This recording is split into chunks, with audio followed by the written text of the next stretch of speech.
few years ago, I was lucky enough to get a ticket to go to the Horus Heresy reveal event at Warhammer World. It was an absolute nightmare to get tickets, but after about 45 minutes of intense refresh, reloads, revisits, managed to get a few tickets for me and my family to go down, and it was a great day. There was cosplays going on, there was painting, a whole painting area, there was content creators already, roaming around the area. It was a great day, fantastic. If you were lucky, you got to playtest it, or playtest it would be playing a copy of the game early. But it was really, really fun, and seeing all the legions painted up in this big case on one of the walls was fantastic. All the legions were represented there. There was a Primarch alongside each one, all painted and built and based, and it was fantastic. It was phenomenal to see all this stuff. And like I said, in the painting area, if you went into the painting area, you were given one of these guys. And I believe this is a Space Marine in Mark IV Horus Heresy beaky armor. And so you got given one of these guys to paint. I did not paint mine. I didn't have time. I just bunged him in a box and I brought him home. And sometime later, I managed to pick up the Age of Darkness box set, and it is built. It is in the pile of shame. And it is plans to be done, and I'm going to do it as World Eaters versus the Salamanders. But then I remembered that the Salamanders, the green Salamanders, is not the original color scheme for them. There was originally a brown one with black stripes. Is it brown or is it yellow? It's a yellowy brown with black stripes all over it, and a weird red diamond on the helmet. So this guy, he's surplus to the Age of Darkness box set. So I think I'm going to paint him up in that old color scheme and see how it looks. So I really like this sculpt, actually. It's really cool. He's got the cone nose, the bobbly arm, the weird toes on the feet. It's a really, really good sculpt for 30k. And he looks nice and clean now, but we're going to battle damage the crap out of him. So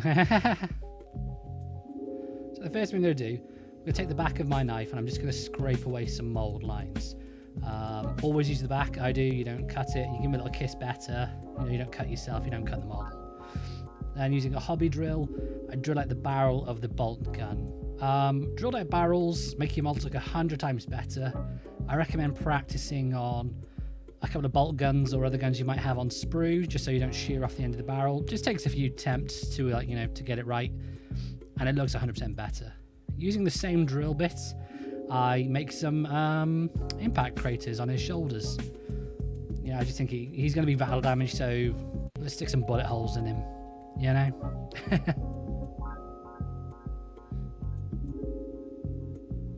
going to do this a few times, different places. As a salamander, he's not really going to have much damage on the back of him. They don't really run away. So we're going to focus on, the big broad parts of him that would take a round. His legs, his shoulders, and one across his brow.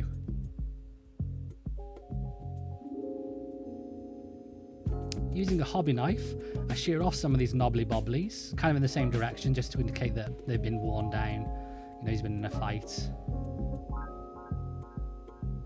Important to do it in the same direction so that it looks more realistic, Using a knife, I cut a line across his head. Please be careful with knives. The amount of times I've injured myself with the hobby blade is unreal.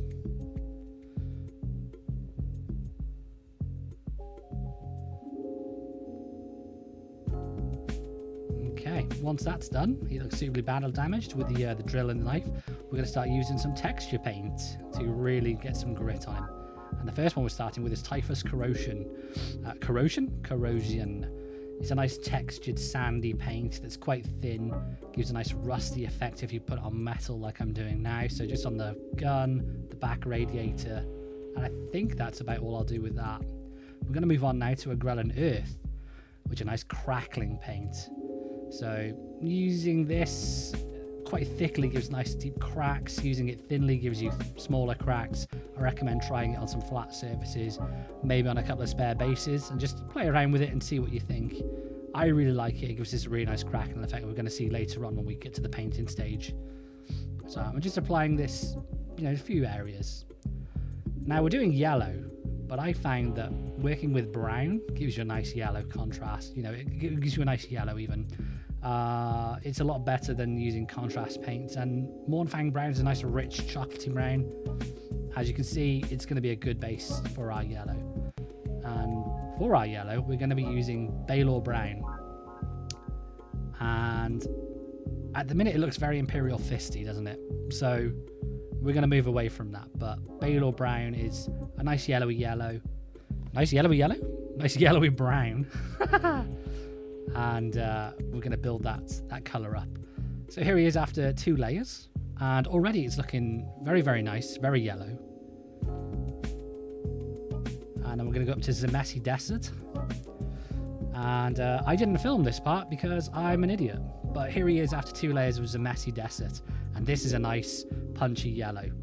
So I'm happy with this. Already you can see that the brown stayed in the recesses. And we're getting some nice damage already off those knife marks. And a bit of the crackling paint. But that'll come in with the wash that we've just done now. So as you can see, that wash has really sank into where the crackling paint is, on the shoulder guard there, on the leg, and especially into the wounds. So that's a nice wash of Agrax Earthshade.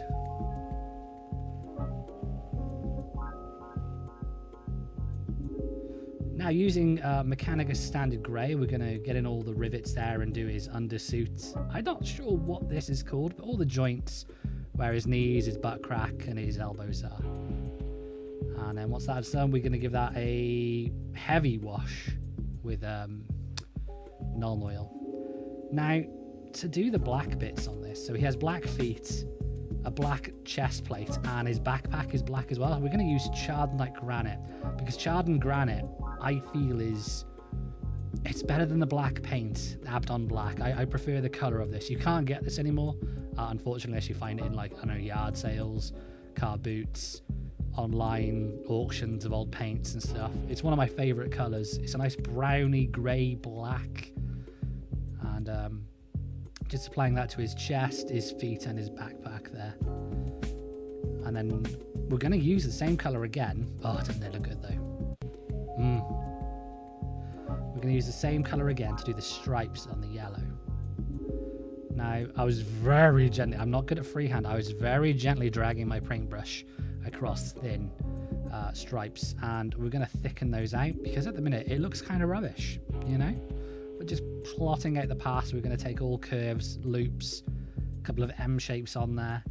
We're thickening it out and it does look better. So we're just doing it in different places. Sometimes less is more.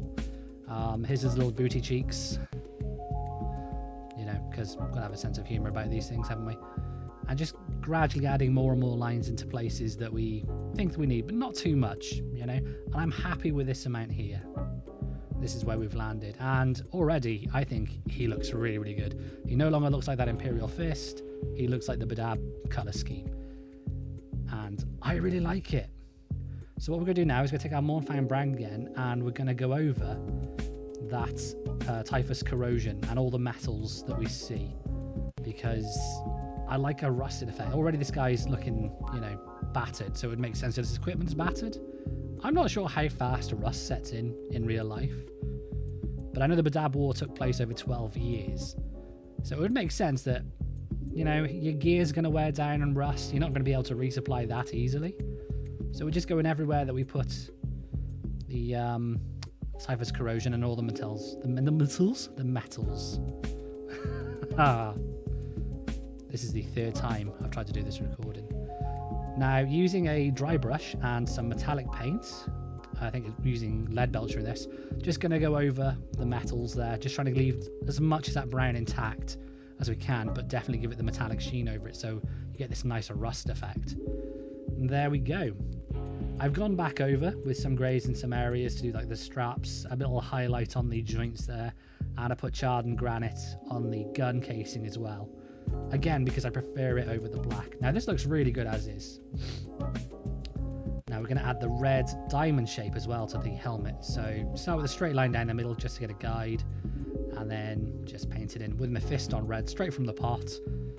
You know, if you don't paint straight from the pot, you're just a coward, in my opinion. And then from the top as well, just to get it equal, just using the natural line that's on the helmet that you can't really get rid of, and just, you know, just following that in there to fill it in. I went with green eye lenses on this because yellow would wash out. I think they're supposed to be black and white, which wouldn't look great on this dude, so we've gone for green. I filled in a few cables on his feet and on his legs there just to really add the detail. He's looking done, but we're really going to mess him up now. So yeah. Oh, before I forget, the old school salamanders, they have a skull on their pauldron as their icon. I don't know why they did this scheme. I really like this scheme, but I'm not sure why. So going through some old transfer sheets, I quickly found one. It was a Acadian transfer sheet, and it had the skull just the right size for his shoulder pad. So it's always good to measure up against before you know, just cut out willy-nilly. And then after leaving it set in water, I don't have any transfer mediums, which I'm going to have to pick up. I using lots of water put this on, and it took a long time to get this right. I actually had to slice it with my knife to get it to fit right, so don't be afraid to do that. Just watch out for your paint. And there we go. I like that you can see the yellow and the black through it as well. That gives it that extra depth. Now to mess him up, we're just taking a sponge, so a ripped up washing up sponge, dipping it in charred and granite, and just tapping it on it so it looks like the paint scraped a little bit, just to add a few more flecks of detail. And then once that's done, we're going to do the same with the messy desert to go over the black, just to really make it look like everything's worn in. And if you do this wrong, you can very quickly just use your finger like I did and just swipe it away if you're quick. And doing it over the transfer as well gives this impression that the transfer is worn off, so it looks even more battered.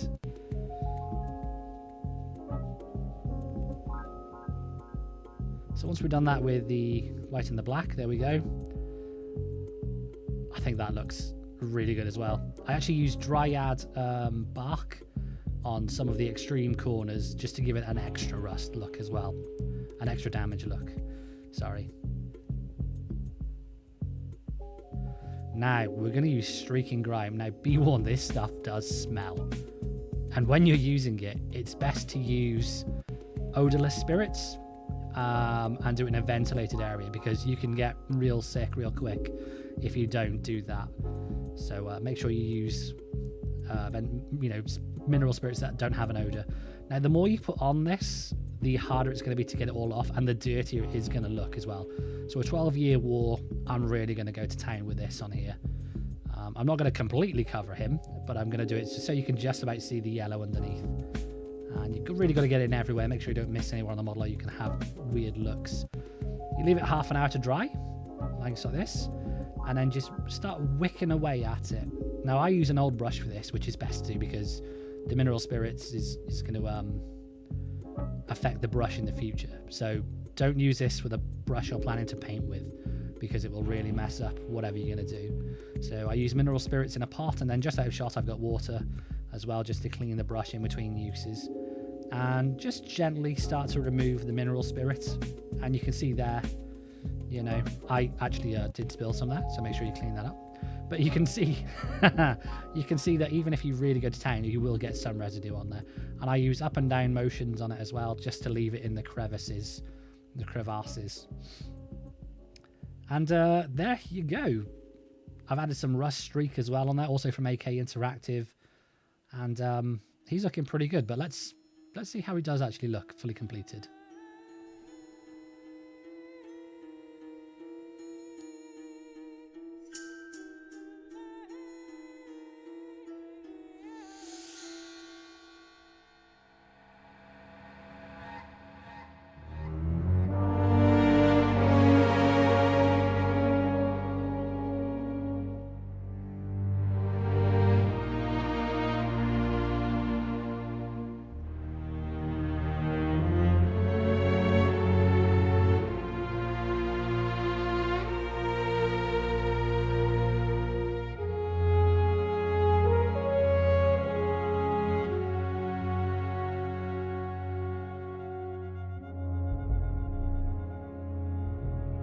And that's it. So thank you very much for watching this video. I appreciate it, especially if you got to this point, to the end. That's amazing. Thank you very much. I had a lot of fun painting up this little guy.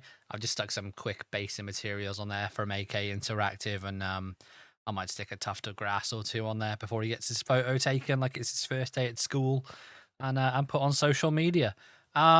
So yeah, thank you very much for watching. I had a great time, like I said, doing this, and I mean, it kind of makes me want to do more of these guys, but I don't know if I can spend that much time on an army doing that. It's a lot, but I think he looks really good. I think he came out very, very well. So yeah, big thank you to watching this video. Hopefully I'll get more videos like this out in the future, if that's something you want to watch. I'm also like relatively early in like this YouTube channel. I know it's been up for a few years and there's only been a couple of videos, but I want to do more to it. But what would you like to see from a YouTube channel dedicated to Warhammer and miniature painting and playing? Would you want to see, you know, more painting, things like this, battle reports, tutorials, news, upcoming stuff? Well, what is it you'd like to see? Let me know in the comments. Yeah, thank you very much. I'm Jenko. You can find me on social medias, usually under the name Jenko the Red or the Dice Chasers. So thank you very much for watching. I appreciate that. And hopefully I'll see you in the next video. All right. Thank you very much. Bye.